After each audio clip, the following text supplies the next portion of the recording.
Hi there, this is Zach from London, just giving an update as to how we're coping with Corona over here. It's been a couple of weeks where we've started to have some rather draconian measures of having to stay at home, not really being able to get out. Some people are kind of being driven crazy.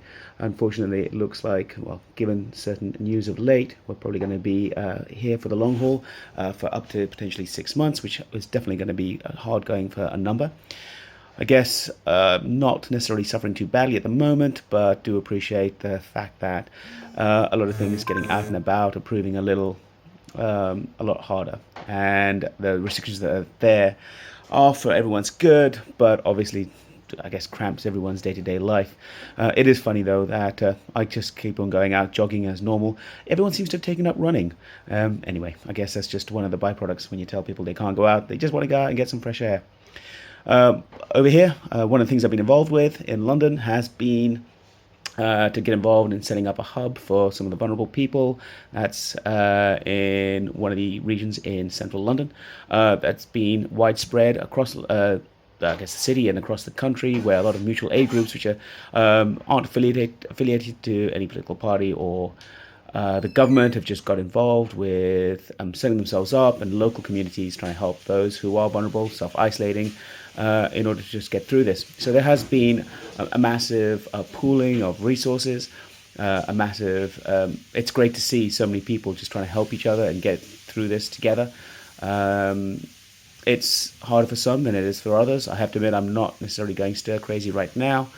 But I do appreciate that a lot of friends and family are kind of climbing the walls, especially those who have kids who are wondering how we got to keep them entertained.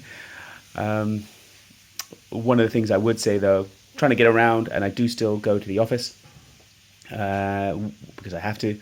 There's very few people around. I work in the financial district, and the city has seen a number of, I guess, attacks over the years.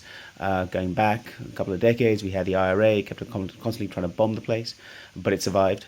We've had the likes of Al Qaeda and other terrorist groups trying to bring it down. It survived, and yet within 2 weeks, we've seen Corona pretty much wipe out the city. Everyone's pretty much gone home, and the place is a ghost town. So it's quite frightening.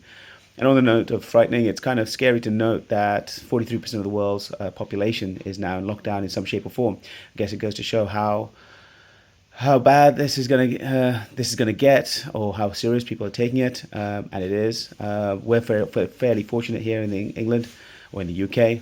The number of deaths have been relatively minimal, although each death is a loss too many. But we're certainly better off than the likes of our brothers and sisters in Italy and Spain. We'll see how it goes. This is just the start, unfortunately, and we are in for the long haul.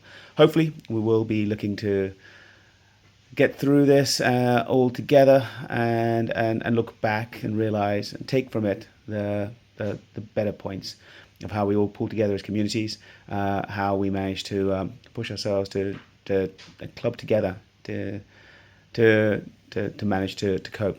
For a number of people in a lot of other countries, it's not so easy. They don't have the resources. They can't stay at home. They can't self-isolate. So we're fairly fortunate in the West. Anyway, hopefully, look forward to seeing you all, and hopefully having a drink in person the other side of this. In the meantime, wishing you good health. Take care.